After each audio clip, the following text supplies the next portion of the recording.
إن الحمد لله نحمده ونستعينه ونستغفره ونعوذ بالله من شرور أنفسنا ومن سيئات أعمالنا من يهدن الله فلا مضل له ومن يضلل فلا هادي له أشهد أن لا إله إلا الله وحده لا شريك له وأشهد أن محمدا عبده ورسوله يا أيها الناس اتقوا ربكم الذي خلقكم من نفس واحدة وخلق منها زوجها وبث منهما رجالا كثيرا ونساء واتقوا الله الذي تساءلون به والأرحام إن الله كان عليكم رقيبا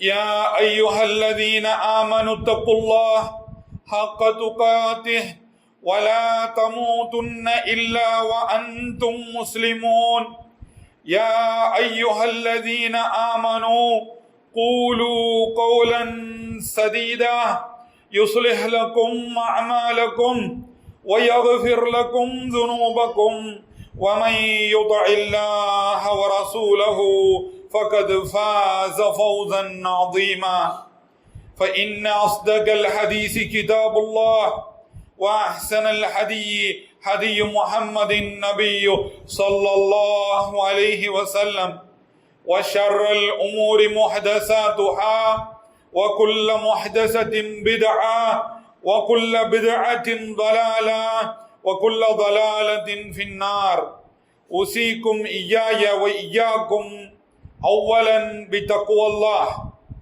اتقوا الله حق تقاته اتقوا الله حيثما كنتم وكيفما كنتم அல்லாஹ்வை மிகுந்த பணிவுடன் அளவு கடந்த அன்புடனும் புகழ்ந்தவனாக முஸ்தபா ஸல்லல்லாஹு அலைஹி வஸல்லம் அவர்களின் மீது ஸலவாத் கூறி இன்னும் அவர்கள் வழியை எல்முனை பிசகாமல் பின்பற்றிய அவரது குடும்பத்தார் சஹாபா தாபியின் தபா தாபியின் என்று இன்று வரையிலும் மார்க்கத்தை பின்பற்றி கொண்டிருக்கக்கூடிய அனைவரின் மீதும் என் மீதும் உங்கள் மீதும் உலகெங்கிலும் இருக்கக்கூடிய முஸ்லிம்கள் அனைவரின் மீதும் அல்லாஹ்வினுடைய வற்றா கிருபையும் கருணையும் நின்று நிலவுவதாக என்று பிரார்த்தித்தவனாக முதலாவதாக எனக்கும் பிறகு இங்கிருக்கும் நம்மவர்கள் அனைவருக்கும் உலக முஸ்லிம்களுக்கும் இத்தகுல்லாஹ் அல்லாஹுவை அஞ்ச வேண்டிய முறைப்படி அஞ்சிக் கொள்வோமாக என்று உபதேசித்தவனாக இந்த கடமையான ஜும்மா குத்துபாவிலே நாம் தொடர்ச்சியாக பேசி வரக்கூடிய அந்த புத்தகத்தினுடைய ஒரு சில பகுதிகளை உங்களோடு பகிர்ந்து கொள்கிறேன். புத்தகத்தினுடைய பெயர் அல் மஅசியத்து வ அஸ்ருஹா அஸ்ஸய்யிஉ அலல் உம்மா. இந்த உம்மத்தின் மீது ஏற்படக்கூடிய கெடுதியான சுவடு, பாவத்தினுடைய கெடுதியான சுவடு. இந்த புத்தகத்திலே நாம படைக்கப்பட்டது அல்லாஹுவை வணங்குவதற்காக மட்டுமே, அல்லாஹ்வுக்கு கட்டுப்படுவதற்காக மட்டுமே.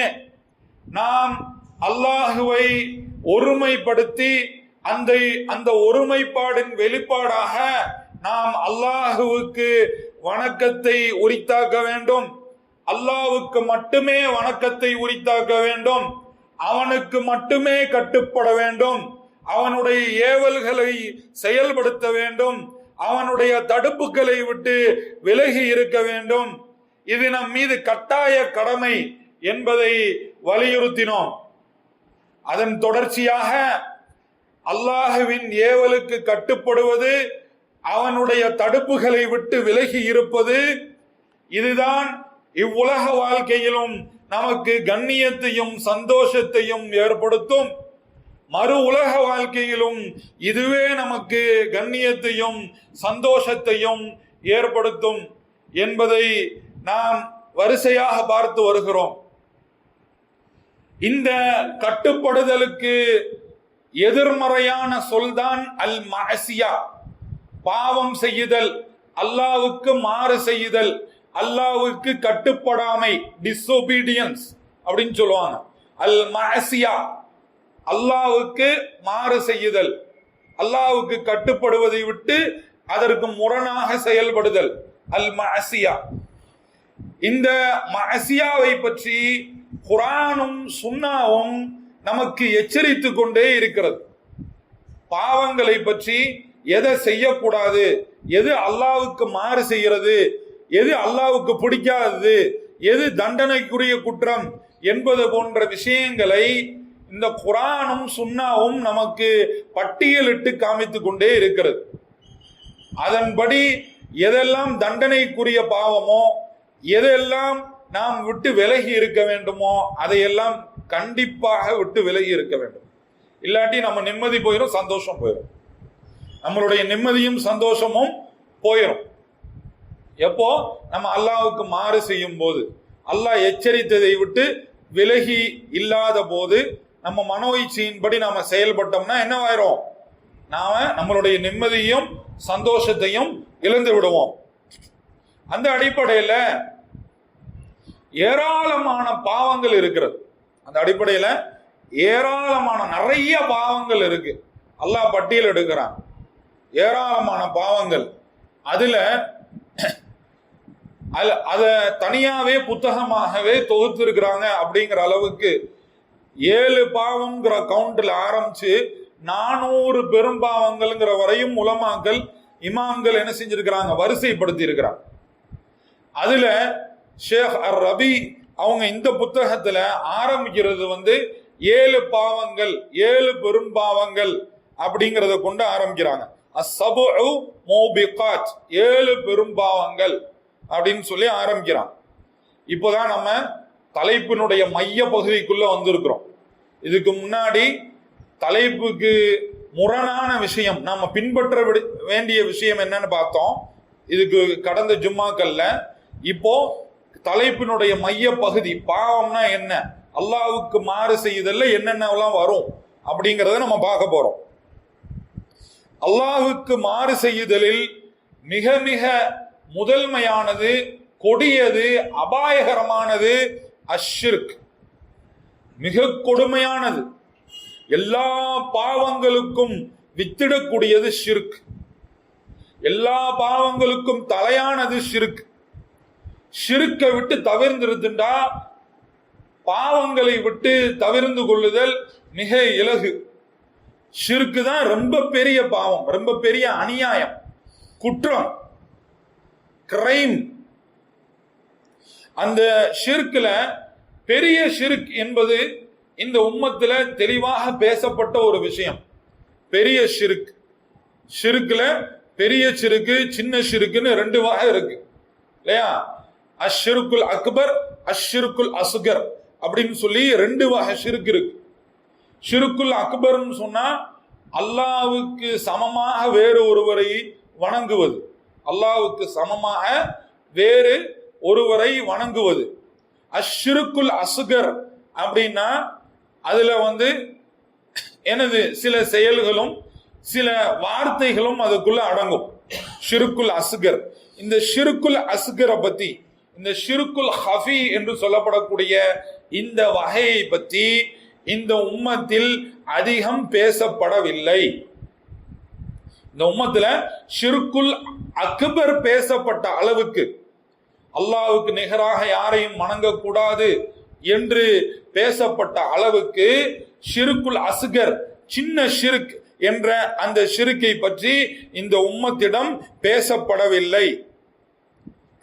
அதனுடைய விளைவு, அந்த ஷிர்குல் அஸ்கர் பேசப்படாததனுடைய விளைவு ஷேக் ஃபௌசான் அவங்க சொல்ற மாதிரி என்னது, சின்ன ஷிர்க்கு நாளடைவுல பெரிய ஷிர்க்குல கொண்டு போய் சேர்த்துரும். சின்ன சிறிய பாவங்களை நாம அசட்டையாக கருதினால் அது பெரும் பாவத்துக்கு கொண்டு போய் சேர்த்துரும். வசாயிலாக அமையும், கொண்டு போய் சேர்க்கக்கூடிய கருவியாக அது அமையும், டூலாக அமையும் அப்படின்னு சொல்லி காமிக்கிறான்.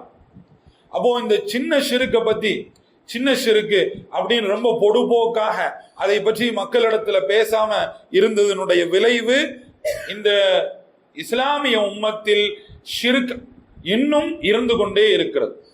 இந்த இஸ்லாமிய உம்மத்துல, இந்த முஸ்லிம் உலகத்துல, உலக முஸ்லிம்கள் அப்படின்னு சொல்லி நம்ம பேசும்போது இந்த உலக முஸ்லிம்களுக்கு மத்தியில தௌஹீதை பேசக்கூடியவர்கள் என்று சொல்லணும்னு சொன்னா, ஒரு கருப்பு முடியா இருக்கக்கூடிய ஒரு இடத்துல வெள்ளை முடி அரிதாக இருக்கும் பாருங்க, அது மாதிரிதான் ஒரு தௌஹீத்வாதியினுடைய நிலை இருக்கிறது.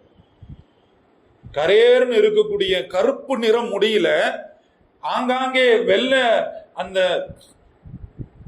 துளிர் விடும் பாருங்க, அது போன்று என்னும் அளவுக்கு தான் என்ன இருக்குது, தௌஹீத்வாதியினுடைய எண்ணிக்கை இருக்கிறது, முவாஹிதுனுடைய எண்ணிக்கை இருக்கிறது. அந்த அளவுக்கு இந்த உம்மத்துல ஷிருக்கு பரவலாக இருக்கிறது. அந்த அளவுக்கு என்ன இருக்குது, இந்த உம்மத்துல ஷிருக்கு பரவலாக இருக்குது. எங்க பார்த்தாலும் கபரு, எங்க பார்த்தாலும் கபரு, கபரு வணக்கம், கபரை வணங்கக்கூடியவர்கள், அவுலியாக்களுடைய கராமத்தை அல்லாஹ்வுக்கு நிகராக பேசக்கூடியவர்கள், அல்லாஹ்வுக்கு நிகராக அவுலியாக்கள் செய்த கராமாத்துகளை முன்னிலைப்படுத்தக்கூடியவர்கள், அதற்கு ஏராளமான புத்தகங்கள் அப்படின்னு சொல்லிட்டு எனது உலகெங்கிலும் ஷிருக்கு பரவி கிடக்குது. என்ன காரணம்? உம்மத்துக்கு மத்தியில ஷிருக்கு பேசப்படாமை, ஷிருக்கினுடைய அபாயத்தை பத்தி பேசப்படல. நம்மள்ட்ட எங்க ஷிருக்கு இருக்குது, நாம ஷிருக்கு செய்யக்கூடியவர்கள் அல்ல அப்படிங்கிற அந்த பொடுபோக்குத்தனம். இதை பற்றி முஹம்மது பின் இப்னு ஹாதி ஹஃபிஸஹுல்லாஹ் தஆலா அவங்க சொல்லும்போது சொல்றாங்க, அல்லாஹ்வுடைய தூதர் ஷிருக்கை பற்றி ஒரு முஷ்ரிக்கிடம் பேசவில்லை, ஒரு காஃபிரிடம் பேசவில்லை, மாறாக அவருக்கு முன் எதிர்த்தாப்புல உட்கார்ந்து பாடம் படிச்சது சஹாபா. தௌஹீதை ஏற்றுக்கொண்ட அல்லாஹுவை தூய வடிவில் வணங்கிய சஹாபாக்கள் தான் அல்லாஹ்வுடைய தூதரிடமிருந்து ஷிர்க் மிகப்பெரிய பாவம், மிக கொடூரமான பாவம், மிக பெரிய அநியாயம் என்று படித்தார்கள். ஷிர்க் என்பது இன்ன ஷிர்க ஸுல்முன் அஸீம் என்பதை சஹாபாக்களுக்கு தான் அல்லாஹ்வுடைய தூதர் வாசித்து காமித்தார்கள். அந்த மாதிரி நமக்கு மத்தியில ஷிர்கை பற்றிய பேசாததனுடைய விளைவு, சின்ன ஷிர்கை பற்றி பேசாததனுடைய விளைவு, பெரிய ஷிர்கை பற்றி எச்சரிக்காததனுடைய விளைவு, இன்னைக்கு நம்மளை சுத்தி முஷ்ரிக்குகள் அவ்வளவு அதிகமாக, முஸ்லீம் என்று சொல்லிக்கொண்டு முஷ்ரிக்காக வாழக்கூடிய அவ்வளவு நிலை ஏற்பட்டு இருக்கிறது. முஸ்லீம் என்று நம்மை நாமே நினைத்து கொண்டு முஷ்ரிக்காக வாழக்கூடிய மிக கொடூரமான நிலை நம்மளிடத்துல ஏற்பட்டுள்ளது. அல்லாஹுவை பற்றி தெரியாம வழிகட்டு போறதுதான் ஷிர்க். அல்லாஹுவை பற்றிய அறிவே இல்லாமல், ஷிர்க்னா என்ன, அல்லாஹுவை பற்றிய அறிவே இல்லாம, அல்லாஹ்னா யாரு, அவனுடைய பேரு என்ன, அவனுடைய பேர்கள் என்ன, அவனுடைய பண்புகள் என்ன என்பதை பற்றிய அறிவே இல்லாமல் வழிகட்டு போறதுக்கு பேர் தான் ஷிர்க்.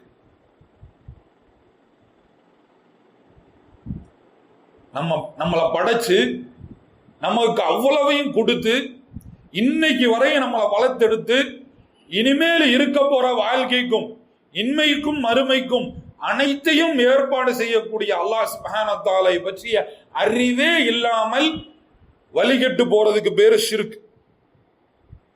ஷிர்க்குக்கு எதிர்மறை தான் தௌஹீத். ஷிர்க்குக்கு எதிர்மறை தௌஹீத். அந்த தௌஹீதை விளங்கி இருந்தா தான் நாம கட்டுப்பட்டதாக அர்த்தம். நாம செய்யக்கூடிய அனைத்து மார்க்க ரீதியான அனைத்து உழைப்புக்கும் கூலி கிடைக்கும். இல்லாட்டி தப்பா எழுதிட்டு கிழிச்சு போட்ட பேப்பர் மாதிரி தப்பா நம்மளுடைய உழைப்பு எல்லாம் எப்படி ஆயிரும், தப்பா எழுதிட்டு கிழிச்சு போட்ட பேப்பர் மாதிரி ஆயிரும். அல்லாஹ் பாதுகாக்கணும். இந்த வழிகேட்டை விட்டு மிக மிக சொற்பமானவர்கள் தான் தப்பிச்சிருக்காங்க. ஏற்கனவே சொன்ன மாதிரி மிக மிக சொற்பமானவர்கள். அதுல நாமும் ஒரு ஆளாக இருக்கணும். அல்லாஹ் நம்மை காப்பாற்ற வேண்டும். அல்லாஹுவை இபாதத் செய்வதை விட்டு வழிகெடுவதுதான் ஷிர்க். அல்லாஹுவை வணங்குவதை விட்டு அல்லாஹுவை வணங்குவதை விட்டு அல்லாஹ்வுக்கு மட்டும் வணக்கத்தை ஏற்படுத்துவதை விட்டு வழிகெடுவதற்கு பேர் தான் ஷிர்க். நன்றி கெட்டத்தனமாக நடந்து கொள்வதற்கு பேர் தான் ஷிர்க். எதுலெல்லாம் ஷிர்க், எதுல ஷிர்க்குன்னு யோசிச்சு பார்க்கணும். நம்ம என்ன செய்யறோங்கிற அந்த ஷுஊரே இல்லாம, அந்த சுய நினைவே இல்லாம, விழிப்புணர்வே இல்லாம செய்யப்படக்கூடிய மிக கொடூரமான பாவத்துக்கு பேர் தான் ஷிர்க். அல்லாஹ்வுக்கு செய்ய வேண்டியதை இன்னொருத்தனுக்கு செய்யறோமே, அல்லாஹ்வுக்கு செய்ய வேண்டியதை அல்லாஹ்வுடைய படைப்புக்கு செய்யறோமே, அல்லாஹ்வுக்கு நிகராக அல்லாஹ்வுடைய படைப்பாக்குறோமே, அப்படிங்கிறதுக்கு பேர் தான் ஷிர்க். அந்த விழிப்புணர்வு இல்லாமைக்கு பேர் தான் ஷிர்க். அந்த பயம் இல்லாமைக்கு பேர் தான் ஷிர்க். அல்லாஹ் பாதுகாக்கணும். சிலைகளை வணங்குகிறார்கள். அல்லாஹ்வுக்கு சமமாக கல்லாலான சிலைகளை வணங்குகிறார்கள். அல்லாஹ்வுக்கு பகரமாக அல்லாஹ்விடம் கேட்க வேண்டிய பிரார்த்தனைகளை அல்லாஹ் அல்லாதவரிடம் கேட்கின்றார்கள். அல்லாஹுக்காக செய்ய வேண்டிய அந்த ஸபஹ் என்ற குர்பானியை அல்லாஹ் அல்லாதவருக்காக செய்கின்றார்கள். அல்லாஹ்விடம் தேட வேண்டிய அந்த அல் இஸ்திகாஸா எனும் அந்த இபாதத்தை அல்லாஹ் அல்லாதவரிடம் கேட்கின்ற, அல்லாஹ் அல்லாதவரிடம் அந்த கௌஸை அந்த உதவியை தேடுகின்றார்கள்.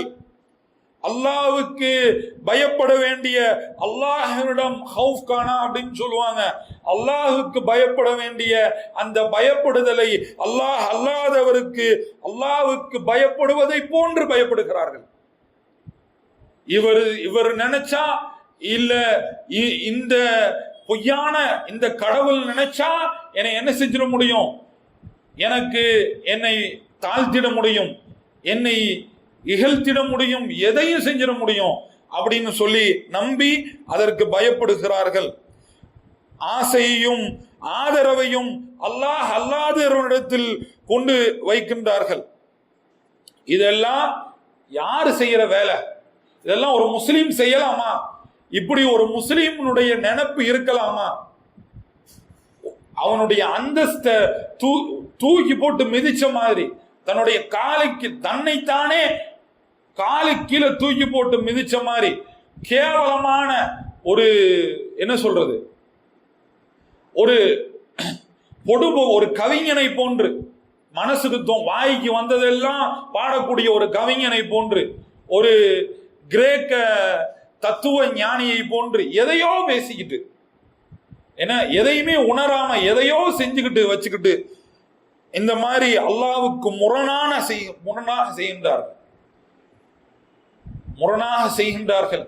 இவர்களை போன்று நாம் ஒருபோதும் நம்ம கனவுல கூட, நம்ம கற்பனையில கூட இது போன்ற நினைப்பு நம்மளுக்கு வந்துடக்கூடாது. அல்லாஹ்வுக்கு மாறு செய்யணும், அல்லாஹ்வுக்கு இந்த விஷயத்துல கொஞ்சம் தளர்ந்து போயிட்டா என்ன அப்படிங்கிற நினைப்பு நம்மளுக்கு ஒருபோதும் வந்துவிடக்கூடாது. எல்லா இடங்கள்லையும் இந்த ஷிர்க்கு பரவி இருக்கிறது. இந்த ஷிர்க்குக்கு முரணான தௌஹீதை கொண்டு குர்ஆன் நிரம்பி இருக்க, குர்ஆனை படித்து கொண்டே ஷிர்க்கு செய்வதற்கு குர்ஆனில் இருந்து ஆதாரம், ஷிர்க்கு செய்வதற்கு குர்ஆனில் இருந்து ஆதாரம், அல்லாஹுவை பற்றி தவறாக இட்டுக்கட்டுவதற்கு குர்ஆனில் இருந்து ஆதாரம்.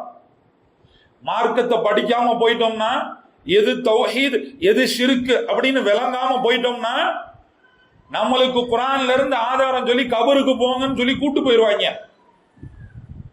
அந்த அளவுக்கு குர்ஆனை கொண்டு கபர் வணக்கத்திற்கு ஆதாரம் பிடிக்கக்கூடிய மிக வழிகேட்டான சமூகத்துக்கு மத்தியில வாழ்ந்துகிட்டு இருக்கோம்.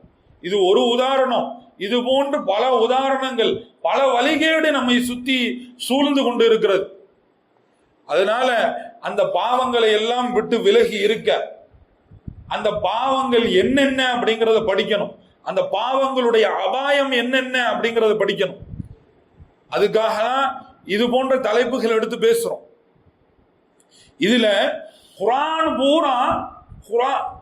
பூரா தௌஹீதால நிறைஞ்சிருக்கு அப்படின்னு இப்னுல் கய்யிம் அல் ஜௌஸி அவங்க சொல்றாங்க. குர்ஆன் பூரா தௌஹீதால நிறைஞ்சிருக்கு. குர்ஆன்ல எங்க பார்த்தாலும் தௌஹீத் தான். குர்ஆன்ல எங்க பார்த்தாலும் அல்லாஹ்வை ஒருமைப்படுத்துதல் தான்.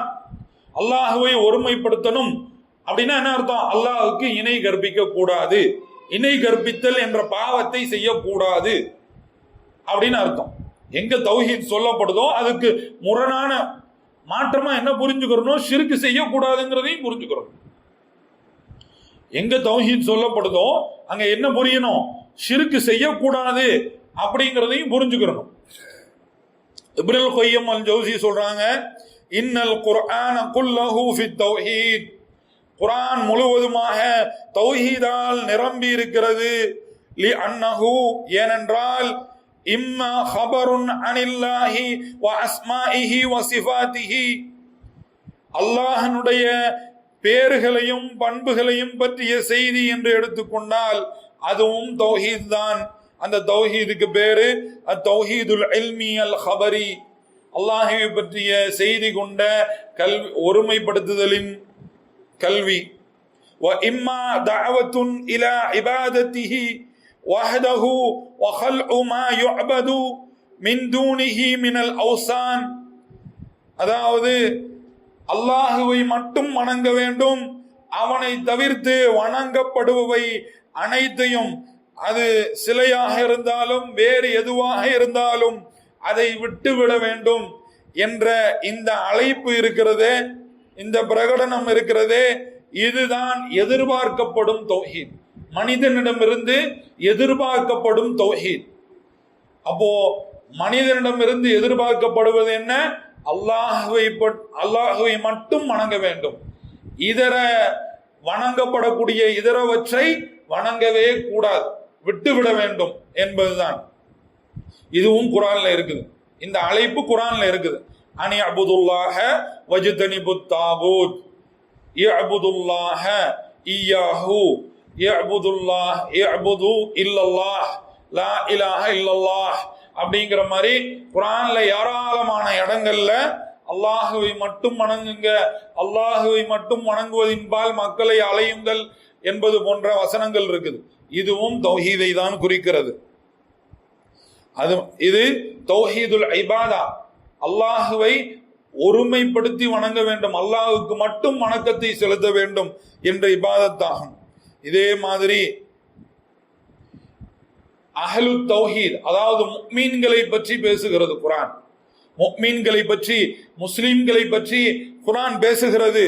அவர்களுக்கு துன்யாவில் என்னவெல்லாம் என்ன நடக்கும், என்னவெல்லாம் நேரும் அப்படிங்கிறத குர்ஆன் பேசுது. முஃமின்கள்னா அவங்க துன்யால இப்படி இப்படி இருப்பாங்க, துன்யால இப்படி இப்படி அவங்களுக்கு நடக்கும் அப்படின்னு சொல்லி குர்ஆன் என்னவெல்லாம் பேசுதோ அது யாரை பத்தி பேசுது?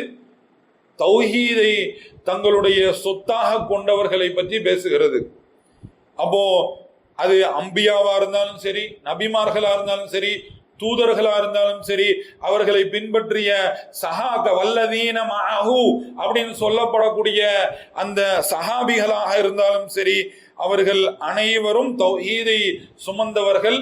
குர்ஆன் அவர்களை பற்றி வரலாறு பேசினாலும் அது தௌஹீதை பற்றி தான் பேசுகிறது. நபி மூசா அலைஹிஸ்ஸலாமை பற்றி பேசினாலும் சரி, நபி ஈசா அலைஹிஸ்ஸலாமை பற்றி பேசினாலும் சரி, எந்த நபியை பற்றி குர்ஆன் பேசினாலும் அங்கு வரலாறு மற்றும் பேசப்படவில்லை, வரலாற்றில் தௌஹீதும் பேசப்படுகிறது. அப்போ அதற்கு முரணான ஷிர்க் அங்க அழிக்கப்பட்டது என்ற வரலாறு பேசப்படுகிறது. அங்க ஷிர்க் என்பது ஏற்றுக்கொள்ளப்படவில்லை என்பது பேசப்படுகிறது. அதே மாதிரி அங்க எதிரிகளை பற்றி, மார்க்கத்தின் எதிரிகளை பற்றி, நபிமார்களுடைய எதிரிகளை பற்றி குர்ஆன் பேசுகிறது. அது அவர்கள் பூமியில் அவங்களுக்கு எப்படியெல்லாம் அவங்க நடந்தாங்க, அவங்களுக்கு என்னவெல்லாம் நடந்துச்சு, அவங்களுக்கு எந்த மாதிரியான அத்தாட்சிகளாம் கொண்டு வந்து காமிக்கப்பட்டது, அந்த அத்தாட்சிக்கு அவங்க எப்படி ரியாக்ட் பண்ணாங்க அப்படிங்கிறது எல்லாமே என்ன செய்யுது, குர்ஆன்ல பேசப்படுது. இதுவும் தௌஹீதை பற்றி தான் பேசுகிறது. தௌஹீதுக்கு எதிராக நடந்தா என்ன ஆகும், ஷிர்க்குக்கு ஒத்துழைப்பு செய்து ஒருவர் நடந்தால், ஷிர்க்கை ஆதரித்தால், ஷிர்க்குக்கு எதிராக பேசாமல் இருந்தால் என்ன நடக்கும் அப்படிங்கிறதுனுடைய விளைவாகத்தான் இவை அனைத்தும் பேசப்படுகிறது. யாரை பத்தியெல்லாம் அல்லாஹ் பேசியிருக்கான்னு பாருங்க. அவர்கள் அழிக்கப்பட்ட வரலாறை அல்லாஹ் பேசியிருக்கான் இல்லையா? சமூகங்கள் அழிக்கப்பட்ட வரலாறு, அதுவும் தௌஹீதை தான் பேசுகிறது. நபி அவர்களுடைய தௌஹீதையும் இவர்கள் செய்த ஷிர்கின் காரணமாக இவர்கள் அழிய பெற்றதையும் அங்க அல்லாஹ் சுப்ஹானஹு வ தஆலா அவர்களுடைய அழிவை பற்றி பேசும்போது நமக்கு நினைவூட்டுகிறான்.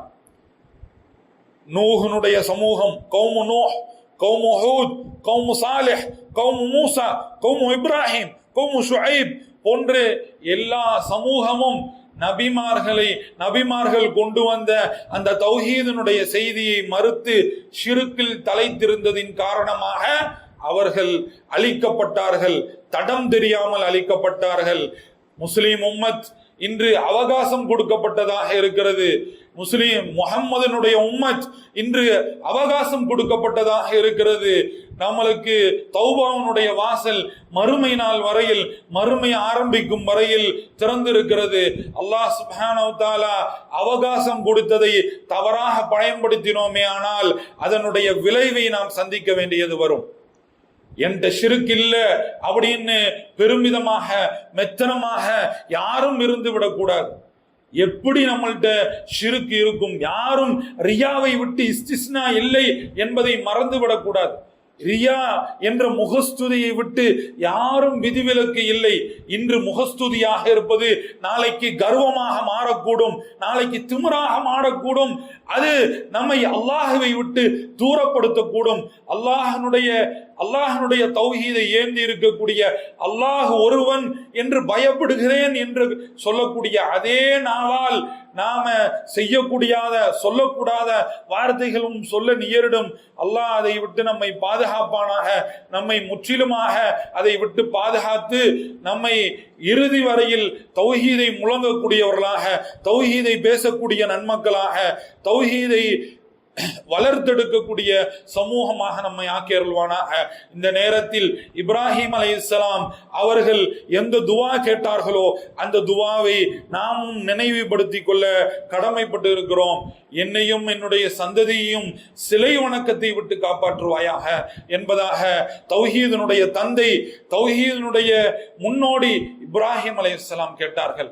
அப்ப நாம் எல்லாம் எம்மாத்திரம் என்பதை சற்று நினைவில் நிறுத்தி அகீதாவை அனுதினமும் படிக்கக்கூடியவர்களாக, தௌஹீதை அனுதினமும் நம்மளுடைய வாழ்க்கையின் நெறி என்று மனதில் நிறுத்தக்கூடிய நன்மக்களாக, ஷிர்க்கை விட்டு நானும் விலகி இருக்க வேண்டும், என்னுடைய குடும்பமும் விலகி இருக்க வேண்டும், என்னை சுற்றி ஷிர்க்கில்லாத ஒரு சமூகம் உருவாக வேண்டும் என்ற அந்த ஆர்வமும் அந்த முனைப்பும் கொண்ட நன்மக்களாக நானும் நீங்களும் ஆக அல்லாஹ் தௌஃபீக் செய்வானாக என்று பிரார்த்தித்தவனாக இந்த குதுபாவினுடைய முதல் பகுதியை நிறைவு செய்கின்றேன்.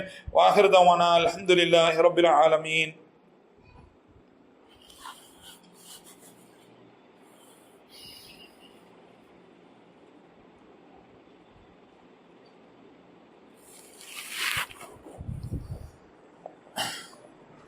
அல்ஹம்துலில்லாஹி ரப்பில் ஆலமீன்.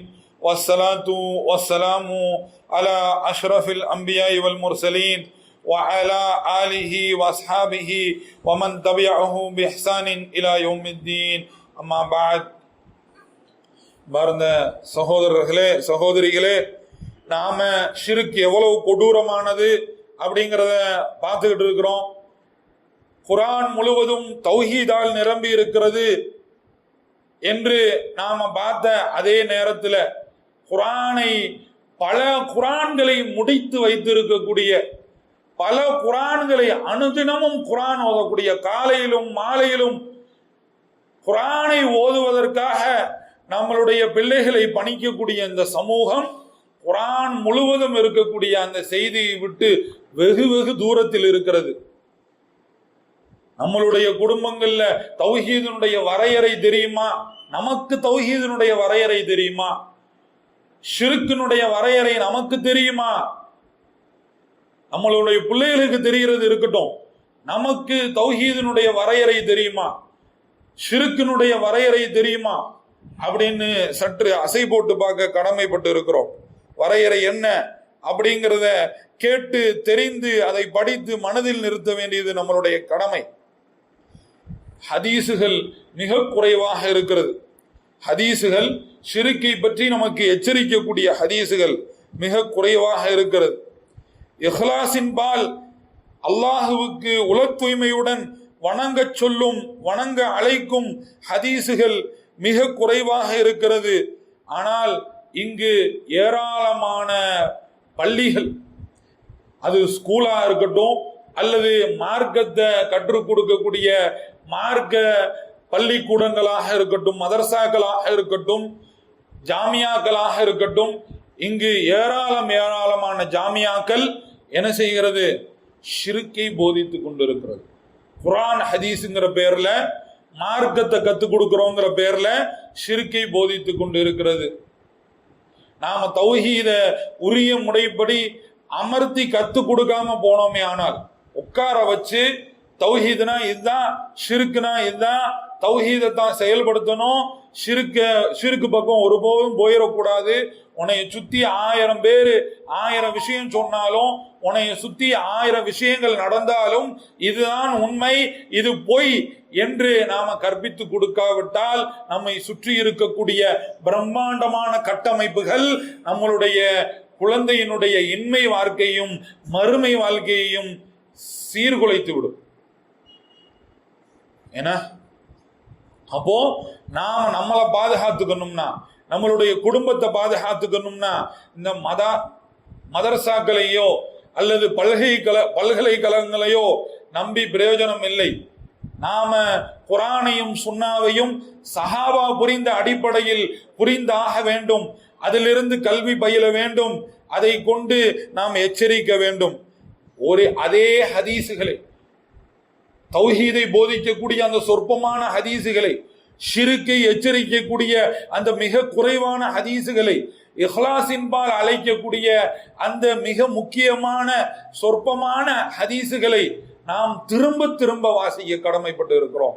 திரும்ப திரும்ப அதனுடைய விளக்கங்களை படிக்க கடமைப்பட்டு இருக்கிறோம். இது ஏற்கனவே பேசப்பட்டது தானே, இது ஏற்கனவே தெரிந்தது தானே, இது கூடவா நாங்க தெரியாம இருக்கிறோம் அப்படிங்கிற மாதிரி எல்லாம் இல்லாம, நம்மளுடைய ஆள் மனதில் நம்மளுடைய ஈமான் யகீனாக மாறும் வரையில், சந்தேகமற்றதாக மாறும் வரையில் இதை திரும்ப திரும்ப நாம் படிக்க கடமைப்பட்டிருக்கிறோம். திரும்ப திரும்ப சொல்லி கொடுக்கிற மாதிரி தான் குர்ஆன் அமைஞ்சிருக்கு, திரும்ப திரும்ப வலியுறுத்துற மாதிரி தான் ஹதீசுகள் அமைந்திருக்கிறது. ஆகையினால் நாம நம்மளுடைய மனதில் நிறுத்தும் வரையில், நாம மனசுல யகீனாக மாத்துறதுக்கான வழிமுறையே திரும்ப திரும்ப படிக்கிறது தான். படிச்ச விஷயத்தை திரும்ப திரும்ப படிக்கிறது தான். புதிதாக இஸ்லாத்தை வெவ்வேறு கோணத்தில் படிப்பது பெரிய ஆச்சரியத்துக்குரிய பெருமைக்குரிய விஷயம் இல்லை. எந்த மாற்றமும் இல்லாமல் அல்லாஹ்வுடைய தூதர் சொல்லி கொடுத்த மாதிரி அதே கோணத்தில் எல்முனைப்பு சகாமல் படித்து அதை மனதில் நிறுத்துவதுதான் சரியான பாங்கு. அதனால ஷிர்கை விட்டு விலகியவர்களாக, குர்ஆன் பூரா நிரம்பி இருக்கக்கூடிய தௌஹீதை படிக்கக்கூடிய நன்மக்களாக அல்லாஹ் சுப்ஹானஹு வ தஆலா நம்மை ஆக்கி அருள வேண்டும். இந்த உலகமே தௌஹீதுக்கு எதிரான போராட்டத்தில் இருக்கிறது. உலகத்தினுடைய எல்லா பகுதியும் முஸ்லிம்கள்ல பலரும் முஸ்லிம் அல்லாதவர்களும் அல்லாஹ்வை வணங்குவதற்கு எதிராக, அல்லாஹ்வுக்கு இணை கற்பிக்கக்கூடிய அந்த விஷயத்தில் இருக்கும் காரணத்தினால் இந்த உலகமே தௌஹீதுக்கு, அல்லாஹ்வை ஒருமைப்படுத்துவது, உண்மையான வணக்கத்துக்குரியவனை ஒருமைப்படுத்துவதற்கு எதிராக அமைந்திருக்கிறது. அந்த உண்மையான அழைப்புக்கு எதிராக அமைந்திருக்கிறது. அந்த அழைப்புல நிலைத்திருப்பது மிக கடினம். அல்லாஹ் சுப்ஹானஹு வ தஆலா இப்படி நம்மளை சுத்தி ஷிர்க் இருக்கக்கூடிய இந்த நிலைமையில அல்லாஹ் நம்மை பாதுகாத்து அருள வேண்டும். எந்த அளவுக்கு இந்த ஷிர்க் வியாபித்து இருக்கு அப்படின்னு சொன்னா, ரவாஃபிதா என்று சொல்லப்படக்கூடிய குர்ஆனை மறுக்கக்கூடிய, சஹாபாவை திட்டக்கூடிய அவர்களும் எனது அஹ்லு சுன்னாவில் பகுதியினர் தான் என்று சொல்லக்கூடிய அளவுக்கு மோசமான நிலைமையில் இருக்கிறது. இந்த ஷிர்க் பேசக்கூடியவர்கள் எந்த அளவுல இருக்கிறாங்க? ரவாஃபிதா என்ற அந்த ஷியாக்கள் யாரு? அஹ்லு சுன்னாவில் ஒருவர், நேர்வழியில் இருக்கக்கூடிய மக்களில் அவர்களும் ஒருவர். அவங்கள நம்ம பிரிச்சு பார்க்க கூடாது, இஸ்லாத்தை விட்டு அவர்களை ஒதுக்கி வைக்க கூடாது, அவர்களும் நம்மவர்கள் தான், இந்த இடத்துல நாம ஒற்றுமை நிலைநாட்ட வேண்டும் என்று அல்லாஹ்வை திட்டக்கூடிய, சஹாபாவை திட்டக்கூடிய, அவர்களோடு நட்பு பாராட்டக்கூடிய அவல நிலையில்தான் இன்று முஸ்லிம் உம்மத் இருந்து கொண்டிருக்கிறது. அல்லாஹ் சுப்ஹானஹு வ தஆலா நம்மவர்களை இந்த கொடுமையான ஷிர்க்கை விட்டு, ஷிர்க்கினுடைய அபத்தமான புரிதல்களை விட்டு காப்பாற்ற வேண்டும். இந்த அபாயத்தை விட்டு நம்மையும் நம்மளுடைய குடும்பத்தையும் அல்லாஹ் காத்தருள்வானாக என்று பிரார்த்தித்தவனாக இன்றைய ஜும்மாவை நிறைவு செய்கின்றேன். வாஹிர் தவானா அல்ஹம்துலில்லாஹி ரப்பில் ஆலமீன். அகீமுஸ் ஸலாத்.